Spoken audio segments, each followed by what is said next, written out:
ఆ ప్రాజెక్ట్ శంకుస్థాపన జరిగి 10 ఏళ్లు గడుస్తున్న పరిహారం అందకపోవడానికి అసలు కారణం ఏమిటి? అక్కడ తరచూ నిరసనలు ఎందుకు వెల్లువెత్తుతున్నాయి? ఇంతకు భూబాధితుల డిమాండ్లు ఏమిటి?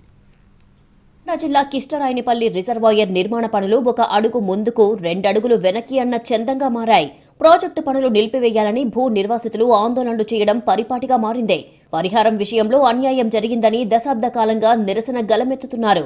పునరావాసం కల్పించిన తర్వాతే ప్రాజెక్టు పనులు చేపట్టాలని డిమాండ్ చేస్తున్నారు. అయితే డిండి ఎత్తిపోతల పథకంలో భాగంగా 1.5 టీఎంసీల నీటి నిల్వ సామర్థ్యంతో కిష్టరాయనిపల్లి రిజర్వాయర్ను నిర్మిస్తున్నారు. 2015 జూన్ 12న అప్పటి సీఎం కేసీఆర్ శివన్నగూడెం గ్రామంలో ఈ ప్రాజెక్టును శంకుస్థాపన చేశారు. కానీ పనులు మాత్రం 3 ఏళ్ల తర్వాత ప్రారంభమయ్యాయి. ఇక అప్పటి నుంచి భూ నిర్వాసితులు పరిహారం కోసం ఉద్యమిస్తున్నారు. ఈ ప్రాంతంలోని గ్రామాల ప్రజలకు సాగు, తాగునీటి అవసరాలను తీర్చడం ప్రాజెక్టు ప్రధాన లక్ష్యం. ఈ రిజర్వాయర్ నిర్మాణం కోసం మొత్తం 2046.61 ఎకరాల భూమి అవసరమని అధికారులు గుర్తించారు. ఇప్పటికే 1905.21 ఎకరాల భూమిని సేకరించారు. భూ నిర్వాసితులు తమకు పూర్తి స్థాయిలో పరిహారం చెల్లించాలని డిమాండ్ చేస్తున్నారు.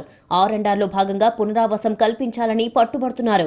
ఆ తర్వాతే ప్రాజెక్టు పనులు చేపట్టాలని మొదటి నుండి ఆందోళనలు చేస్తున్నారు. 2017లో నిర్వాసితులకు ఎకరానికి దాదాపు 5.15 లక్షల చొప్పున పరిహారం చెల్లించడానికి అధికారులు ప్రతిపాదించారు. కానీ ఈ మొత్తం చాలా తక్కువగా ఉందని రైతులు అప్పట్లో తిరస్కరించారు. అంతకుముందు కొందరికి ఎకరాకు 4,15,000 మాత్రమే చెల్లించారు. దాంతో నిర్వాసితులు ఎకరాకు కనీసం 10 లక్షలు లేదా అంతకంటే ఎక్కువ పరిహారం ఇవ్వాలని డిమాండ్ చేస్తున్నారు. ఇటీవల రాష్ట్ర ప్రభుత్వం భూసేకరణ చట్టానికి సవరణ చేసి భూముల మార్కెట్ విలువకు 3 రెట్లు ఎక్కువ పరిహారం అందించే విధానాన్ని ప్రకటించింది. ఈ కొత్త విధానం ప్రకారం తమకు పరిహారం ఇవ్వాలని కోరుతున్నారు. 2013 భూసేకరణ చట్టం ప్రకారం తమకు పూర్తి స్థాయిలో పరిహారం ఇవ్వలేదని భూబాధితులు వాపోతున్నారు. పునరావాసం, పునర్నిర్మాణం ప్యాకేజీని పారదర్శకంగా అమలు చేయాలని నిర్వాసితులు కోరుతున్నారు. భూములు, ఇళ్లు పూర్తిగా కోల్పోయిన నిర్వాసితుల కుటుంబాల్లో ఒకరికి ప్రభుత్వ ఉద్యోగం లేదా ప్రత్యామ్నాయ జీవనోపాధి మార్గాలను కల్పించాలని డిమాండ్ చేస్తున్నారు.